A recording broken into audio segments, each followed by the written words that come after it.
하나님이 우리의 찬양을 받으신 줄로 믿습니다. 이 실로암 찬양대가 지난 성금요일 날 칸타타 찬양을 너무 잘해 하셨어요.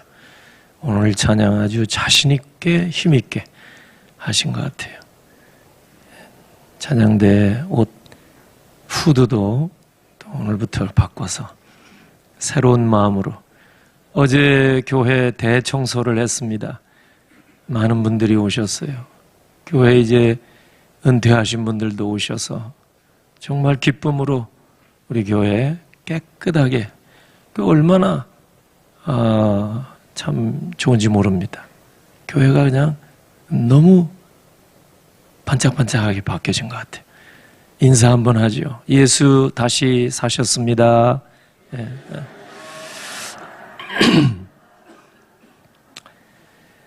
저는 이 부활절 아침에 고린도전서 15장 중에서도 맨 마지막 절 58절 말씀 중심으로 부활신앙 가진 자가 얻을 수 있는 유익 몇 가지 말씀드리고자 합니다. 사도 바울이 이 고린도전서 15장 별명은 부활장이라 이렇게 할 정도로 예수 그리스도께서는 성경대로 죽으시고 성경대로 다시 살아나셨다 이렇게 논증을 했습니다. 그 결과 58절이 결론입니다. 결론. 그래서 바울은 예수 그리스도의 부활이 나와 무슨 상관이 있을까? 우리와 그리스도의 부활이 실제적이고 직접적인 영향을 준다. 이런 관점에서 말씀하고 있습니다. 그러므로 2000년 전에 고린도 교회 성도들이나 지금 오늘 우리들이나 예수 그리스도께서 사망 권세를 이기시고 죽은 자 가운데 다시 살아나셨다고 하는 이 사실을 확신한다면 우리에게도 몇 가지 얻을 수 있는 유익이 있다. 그게 뭐냐? 첫째는 부활신앙을 가진 사람은 견고한 믿음 위에 서게 된다고 가르쳐 줍니다. 그러니까 부활신앙, 예수님이 다시 살아나셨다. 이것을 믿음으로 받아들이는 사람은 믿음이 더 굳건해진다. 이 말씀입니다. 그러니까 우리가 믿는 예수 그리스도께서는 연약한 육신의 몸을 입고 이 땅에 이렇게 오셔서 가진 고난을 다 겪으시고 십자가 위에서 최후를 맞이하신 분이다. 이렇게만 생각하면 내 인생에 뭐 달라질 게 하나도 없을 겁니다. 그 2000년 전에 유대 땅에 33년 동안 사셨던 유대인 예수, 또 역사 속에 실제 실존했던 역사적인 예수, 이제 그렇게만 우리가 생각한다면 거기에는 인생의 변화가 있을 수가 없습니다. 그러나 오늘 사망 권세를 이기시고 사흘 만에 죽은 자 가운데서 다시 살아나셔서 하늘 보좌 우편에 앉아 계신 예수 그리스도를 나의 주, 나의 하나님으로 믿는다면 거기에는 놀라운 역사가 일어나게 될 줄로 믿습니다. 오늘 본문 말씀 보면은 우리 주님은 죽음을 이기시고 부활하신 능력을 믿는 믿음을 계속해서 견제하고 있으라. 이런 권면의 말씀을 하고 있습니다. 그러니까 견고한 믿음은 우리 주 예수 그리스도께서 죽은 자 가운데 다시 살아나셨다고 하는 이 부활신앙을 갖는 데서부터 시작이 될 줄로 믿습니다.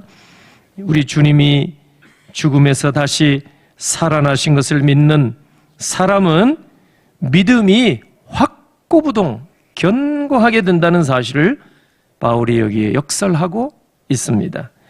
그러니까 믿음이 없이는 예수 그리스도의 부활을 이해할 수가 없어요.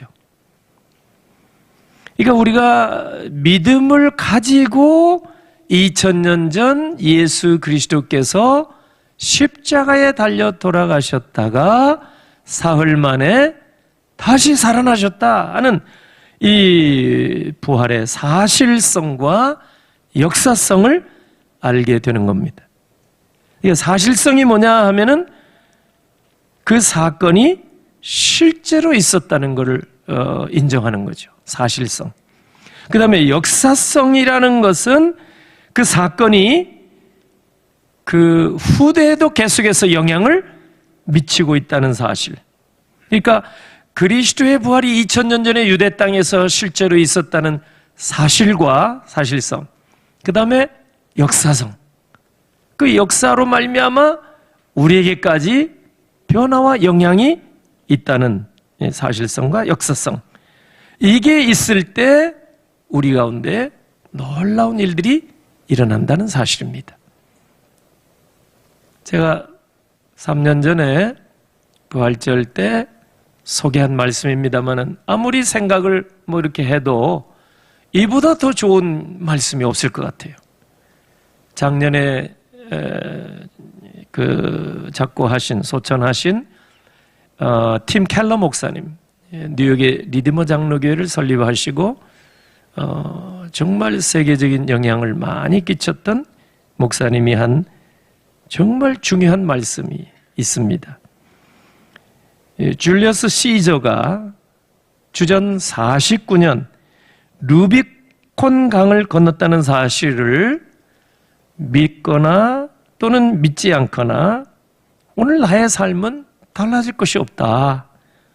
그러나 예수 그리스도께서 죽은 자 가운데서 다시 살아나셨다는 부활의 역사성을 믿으면 당신의 인생은 송두리째 달라질 수가 있다.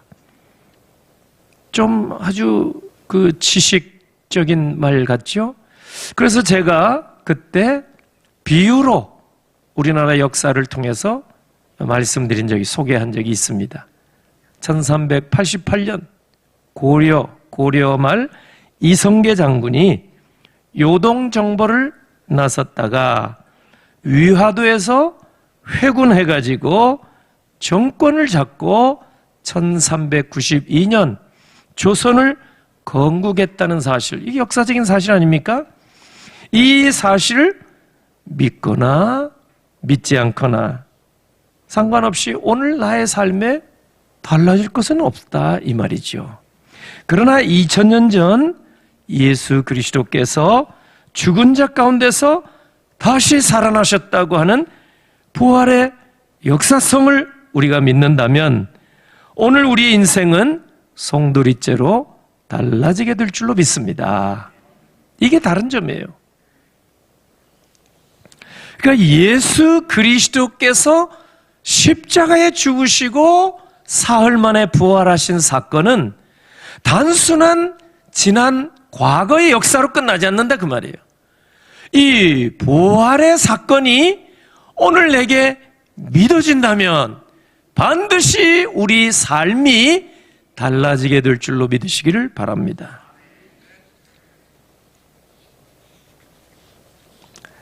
예수님이 사망 권세를 이기시고 부활하신 것을 믿는다는 것은요, 여러분, 부활이라는 것은 전적으로 하나님의 능력으로 된 줄로 믿습니다. 그러니까 부활은 능력입니다, 능력. 그러므로 예수 그리스도의 부활을 우리가 지금 믿는다면 우리도 부활의 그 능력을 우리의 삶 속에서 날마다 체험하게 될 줄로 믿습니다. 이게 중요한 거예요. 그 부활의 능력을 우리에도 삶 속에서 날마다 경험할 수 있다는 사실. 그러니까 우리가 예수 그리스도를 믿게 되면 하나님 아버지께서 죽은 자 가운데서 다시 살아나게 하신 그런 능력, 부활의 능력을 오늘 또 21세기에 우리가 체험할 수 있다는 사실이에요. 절대로 안 된다는 일도 부활의 능력을 믿게 될 때 능력 있는 삶을 오늘 우리가 살게 될 줄로 믿습니다. 요한복음 11장을 보니까 베다니 사람 나사로가 죽었다가 다시 살아난 이야기가 나옵니다. 나사로가 죽었을 때 나흘이 지나서야 예수님께서 그 죽음의 현장에 가셨습니다. 무덤 있는 곳으로. 그때 통곡하고 있는 너희 동생 마르다에게 예수님께서 말씀해 주셨습니다. 그게 요한복음 11장 25절 26절입니다. 나는 부활이요 생명이니 나를 믿는 자는 죽어도 살겠고 무릇 살아서 나를 믿는 자는 영원히 죽지 아니하리니 이것을 네가 믿느냐? 예수님 말씀하셨을 때 마르다가 신앙이 있는 사람이에요. 마르다가 주여 내가 믿나이다. 이렇게 믿음의 고백을 분명히 주님께 드렸습니다. 그럴 때 죽은 지 나흘이 되었던 나사로가 무덤 문을 박차고 살아나는 역사가 나타난 줄로 믿습니다. 오늘 우리도 동일한 고백을 우리 주님께 드려야 합니다. 나는 예수 그리스도의 부활을 믿습니다. 예수 믿는 우리도 장차 부활하게 될 것을 믿습니다. 고백하시는 여러분 되시기를 바랍니다. 믿음의 고백이 필요한 거예요. 예수님은 베다니 나사로의 집에 신방을 자주 가셔서 나사로나 마르다나 마리아의 신앙의 모습을 너무나 잘 알고 계셨어요. 믿음 있는 사람들입니다. 그런데도 불구하고 주님은 마르다에게 그 죽음의 현장에서, 오라버니의 죽음의 현장에서 믿음의 고백을 요구하신 겁니다. 네가 믿느냐? 그럴 때 마르다는 주님 앞에 분명히 고백했습니다. 주여 내가 믿나이다. 예수님께서는 공생의 사역 3년 기간 동안에 수많은 환자들을 고쳐주시고 병자들을 일으켜 주셨습니다. 그때마다 예수님이 확인하신 것이 있습니다. 네가 낫고자 하느냐? 네가 원하는 게 뭐냐? 이런 환자들이, 병자들이 원하는 게 뭐겠어요? 낫기를 원하는 거 아닙니까? 그럼에도 불구하고 예수님께서 확인하신 거예요. 네가 낫고자 하느냐? 대답하라 그 말이에요. 고백하라 그 말이죠. 여러분, 주님이 주신 치유의 이적은 내가 믿나이다 라는 분명한 신앙 고백 위에서 일어날 줄로 믿으시기를 바랍니다. 내가 믿나이다, 이 개인적으로 고백하는 이 주관적 믿음이 나 자신을 변화시킬 줄로 믿습니다. 죽어도 다시 살아나리라는 확신이 들 때 우리가 하나님의 놀라운 일을 보게 되고 행하게 될 줄로 믿습니다. 그래서 예수 그리스도의 부활 신앙을 우리가 간직하고 있다면 견고한 믿음을 우리가 갖게 되고, 두 번째는 뭐냐? 이 부활 신앙을 가진 사람은 흔들리지 않는 믿음을 갖게 된다고 가르쳐 줍니다. 흔들리지 않아요. 어지간한 사람은요, 여러 가지 물질적인 유혹이나 여러분 또 반대로 핍박이나 환란이 오게 되면 믿음을 포기할 수 있습니다. 성경에 보면 후메네오, 알렉산더 같으면 여러분 믿음을 파산한 자라고 말씀하지 않았습니까? 그 뭔가 유혹이 있었을 거예요. 아니면 뭔가 핍박이 있고 불이익이 아마 예상되는 일이 충분히 있었을 겁니다. 신앙생활 하다가 사도 바울의 여러분 동력자로 이렇게 활동한 분 아닙니까? 그런데도 믿음에 관하여서는 파산한 자니라. 믿음 포기한 사람이에요. 그렇지만 부활신앙을 우리가 갖고 있다면 우리는 어떠한 세상 유혹에도, 여러분 환난 속에서도 흔들리지 않게 될 줄로 믿습니다. 외부의 압력이나 유혹을 물리칠 수 있는 강력한 힘은 언제나 부활신앙인 줄로 믿습니다. 2000년 전 초대교회 성도들이 그 신앙을 가졌습니다. 그래서 로마 제국의 핍박을 견뎠습니다. 우리나라 처음 초대교회 성도들도 환난과 핍박 속에서 여러분 인내한 이유가 어디에 있는지 아십니까? 부활신앙이었습니다. 부활신앙. 여러분 이 번역 중에, 영어 번역 중에 신국제역 번역을 보면은 아무것도 너희를 요동하지 못하게 하리라. 아무것도 너를 흔들지 못하리라 그랬어요. 이 부활신앙을 가진 사람은 아무것도 이 신앙을 가진 사람을 흔들지 못하리라, 이 뜻입니다. 히브리서 13장 9절 보니까 여러 가지 다른 교훈에 끌리지 말라. 마음은 은혜로서 굳게함이 아름답다 말씀하셨습니다. 마음은 은혜로서 굳건하게 요동하지 말고 왔다 갔다 하지 말고 오락가락 하지 말고 반신반의하지 말고 은혜로서 마음을 굳건하게 이렇게 하는 것이 아름답다고 성경 분명히 말씀했습니다. 부활신앙을 간직한 사람은 세상이 나의 믿음을 포기하게 강요할지라도 결코 흔들리지 않을 줄로 믿습니다. 사람들은 가진 이유를 동원해서 우리에게 믿음의 비합리성, 합리적이지 않다 이 말이죠. 또 비현실성, 이건 현실적이지 않아 이렇게 지적할지라도 부활신앙이 확고부동하게 있는 사람은 절대로 흔들리는 법이 없을 줄로 믿습니다. 끝까지 그리스도의 증인된 삶을 살게 될 줄로 믿습니다. 예수님이 죽은 지 사흘 만에 죽은 자 가운데서 다시 살아나셔서 잠자는 자들의 첫 열매가 되셨다는 말씀을 믿는 사람은 결코 흔들리는 법이 없다. 기억하시기를 바랍니다. 여러분, 초대교회 성도들은 환난과 핍박 중에서도 주님을 위해서 죽도록 충성해야 했습니다. 오늘 우리는 생각해 보세요. 과연 우리의 충성이 누구를 위한 충성일까? 내 가족을 위한 충성일까? 나라와 민족을 위한 충성일까? 아니면 우리 회사를 위한 충성일까? 내가 열심히 이렇게 땀 흘려 일하고 이 땅에 사는 그 이유가 뭐냐? 충성하는 이유가 뭐냐? 오늘 여러분들이 힘들게 또 싸우고 있는 대상이 누굽니까? 여러분, 어떤 사람은 정치적인 이념 때문에 싸우는 사람이 있을 것이고, 어떤 사람은 지역을 위해서 싸우는 사람, 어떤 사람은 나라를 위해서, 민족을 위해서 싸우는 사람 있을 겁니다.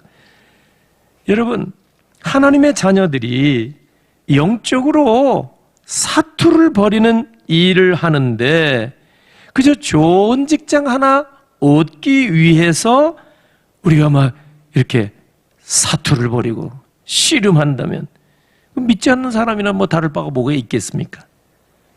여러분, 좋은 집 하나 장만하는 것에, 빨리 성공하는 것에 우리가 목숨 걸고 사투를 벌이듯이 우리가 열심히 한다면 그런 여러분 예수 그리스도를 만나지 못한 사람들과 다를 바가 뭐가 있겠습니까? 초대교회 성도들을 보니까 이 신앙 지키려고 가진 핍박을 다 받아가면서 로마 제국과 끝까지 싸웠습니다.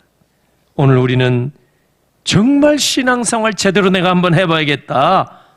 여러분, 야곱처럼 그런 영적인 씨름을 정말 우리가 해본 적이 있는가 한번 생각하면 좋겠습니다. 바울처럼 정말 영적인 그런 싸움을 싸워본 적이 있는가? 네. 믿음의 초보에 있는 사람이라면 괜찮겠습니다만은, 그러나 예수 믿고 이제는 마땅히 선생될 정도의 신앙의 연륜이 있는 분들이라면 다르죠. 그리고 믿음 생활을 오래 했음에도 불구하고 아직도 세상에 썩어질 것, 이거를 놓고 막 목숨 걸고 싸우고 있다면 결코 그것은 예수 만난 사람도 될 수가 없고 더더욱이 부활신앙을 가진 자의 모습이 결코 아닐 것입니다. 초대교회 성도들은 우리가 아는 바대로 물질적인 여유가 별로 없었습니다. 먹고 살기가 힘들었습니다. 세상에서 성공 엄두도 못 냈습니다. 오늘 우리도 별반 다를 바가 없다고 그렇게 생각을 합니다. 그러나 초대 성도들을 보니까 하나님 앞에서 신앙생활 제대로 하기를 가장 우선에 두었습니다. 제일 먼저 하나님 영광을 위하여 살았다 그 말이죠. 믿음을 지키고 순수한 신앙을 지키고 하나님 앞에 최우선 믿음을 우선하며 살았던 사람들이 초대교회 성도들입니다. 자기 아성을 구축하지 않고 하나님 나라를 세우는 일을 최우선에 두었던 사람들이 초대교회 성도들이라면 얼마나 귀감이 됩니까? 우리에게도. 여러분, 오늘 부활신앙은 저와 여러분에게 과연 무엇을 가져다 줄까요? 부활 시간을 간직하고 있다고 그래서 세상에서 성공하거나 호의호식하는 일은 결코 아닐 겁니다. 하나님의 은혜는 주시겠지만 우선이 그게 아니라 그 말이죠. 부활신앙은 죽어도 예수님을 포기하지 않겠다는 일사각오의 믿음을 보여주는 줄로 믿습니다. 세상에서 조금 더 손해보지 않으려고 부활신앙을 찾는 사람은 없을 겁니다. 이런 부활신앙을 가진 사람은 세상의 화려한 유혹 속에서도 믿음 하나 흔들리지 아니하고 끝까지 믿음의 경주를 완주하게 될 줄로 믿습니다. 마지막 세 번째로 부활신앙을 가진 사람은 어떤 영적인 유익을 얻을 수 있을까?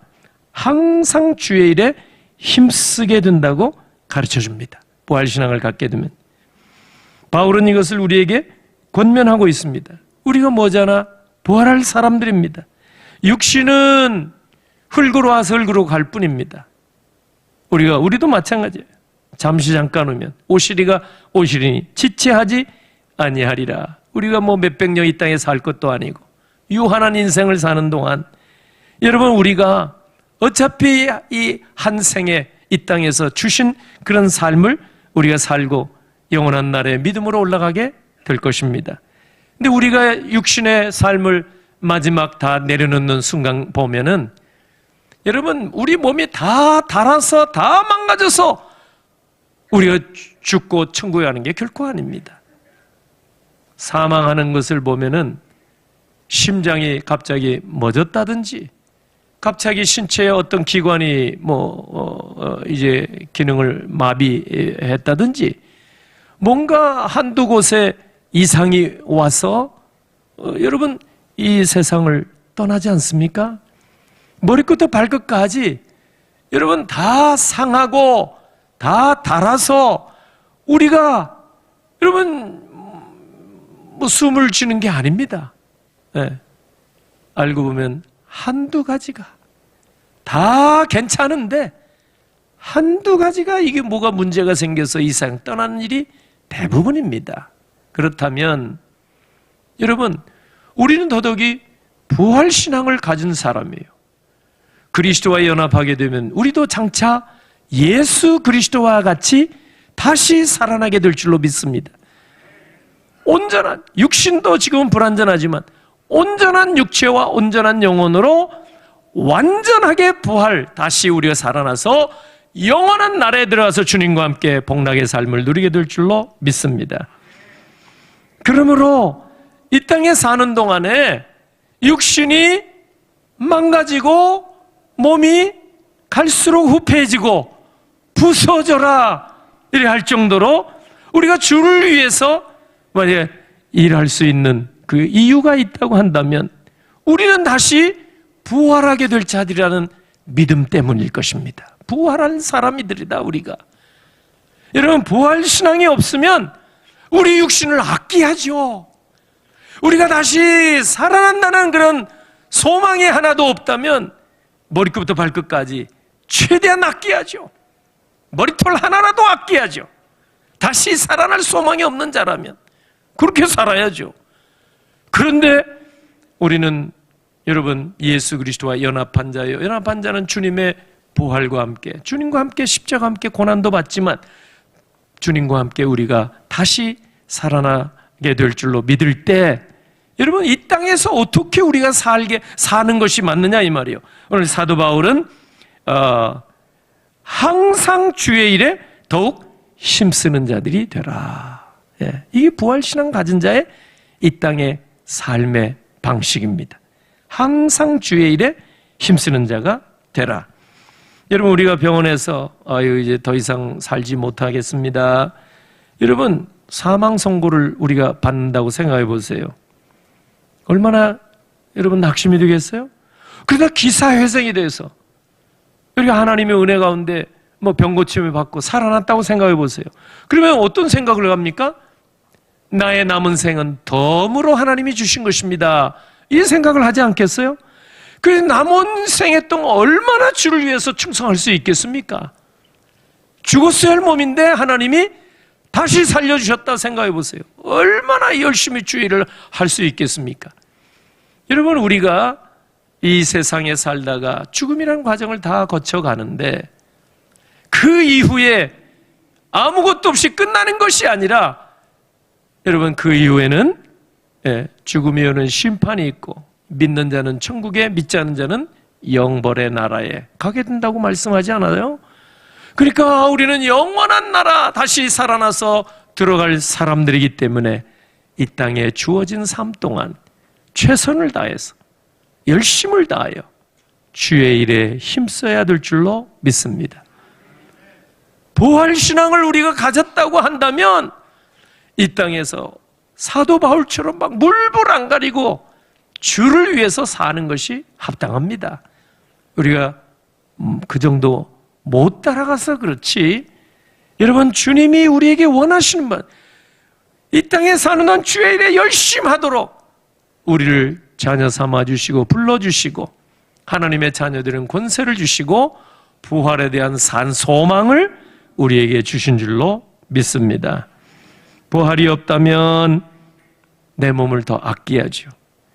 그러나 바울은 부활신앙을 가졌기 때문에 고린도 교회 성도들에게 권면하기를 더 열심을 품고 주의 일을 하라 말씀할 때 오늘 우리에게도 정말 이 말씀을 여러분 버리지 말고 그대로 간직하셔서 정말 우리가 예수 그리스도 사셨네 부활신앙이 있다면 오히려 더 열심을 품고 우리 몸이 망가져라 할 정도로 주를 위해서 더 힘써 일하시는 비전가족 여러분 되실 주의 이름으로 축원합니다.